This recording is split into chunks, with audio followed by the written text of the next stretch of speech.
देखिए, पीड़ित परिवार 3 हफ्ते से ज्यादा का समय हो गया है और अभी तक सभी लोगों की गिरफ्तारी नहीं हुई। मेरी पीड़ित परिवार से बात हुई, उनकी एक ही मांग है कि इस पूरी घटना को अंजाम देने वाले जो मुख्य लोग हैं, जिन्होंने इसका संरक्षण किया, जिनकी जानकारी में सब हुआ, जिन्होंने आरोपियों को बल दिया इतनी बड़ी घटना को अंजाम देने का, उनकी गिरफ्तारी होनी चाहिए और उन पर सख्त से सख्त कार्रवाई होनी चाहिए। परिवार और कुछ नहीं चाहता, सिर्फ न्याय चाहता है और मैं चाहता हूं और हमारे पूरे क्षेत्र की इसकी, क्योंकि मैं यहाँ पैदा हुआ हूँ, ये मेरा घर भी है हरिद्वार।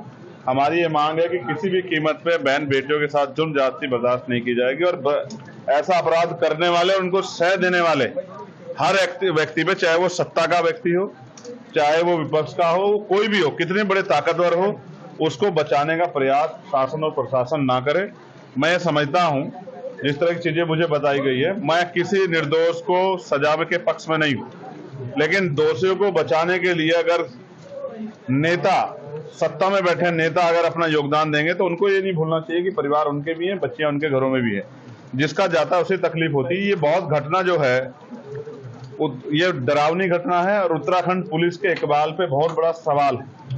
यहाँ के एसएसपी, मैं उनसे पहले से परिचित हूँ, जब हम यहाँ काम करते थे तो वो यहाँ के एसपी सिटी थे, देहात, और अब वो यहाँ एसएसपी बन के जिले को चला रहे हैं। मुझे उनके ऊपर भरोसा है कि उनके नेतृत्व में कठोर कार्रवाई होगी और कोई दोषी नहीं बचेगा। अभी मेरी उनसे भी बात हुई है, उन्होंने एक बिटिया जो इस घटना में जिनको इन्वॉल्व किया गया है, जिन पर शक है, जिनका इस पूरी घटना जोड़ा गया है, उनके लिए कहा है कि वो बिटिया है, हम चाहते हैं उसमें जांच है। मैं उस पर सहमत हूँ।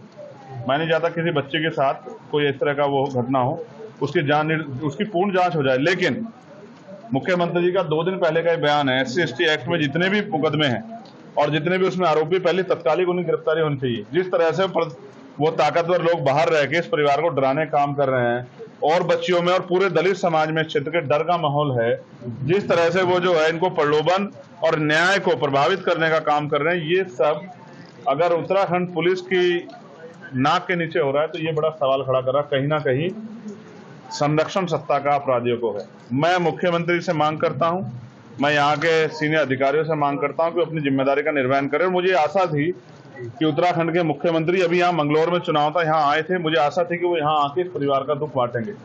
लेकिन जैसा मैंने कहा, जाति कभी नहीं जाती, क्योंकि ये बच्ची दलित समाज की है। शायद उनको इनके परिवार के पास आने का समय नहीं मिला। चुनाव में उनके लोग बहुत घूमे वोट मांगने के लिए, यही सच है और इसे हमारे लोगों को भी समझना चाहिए।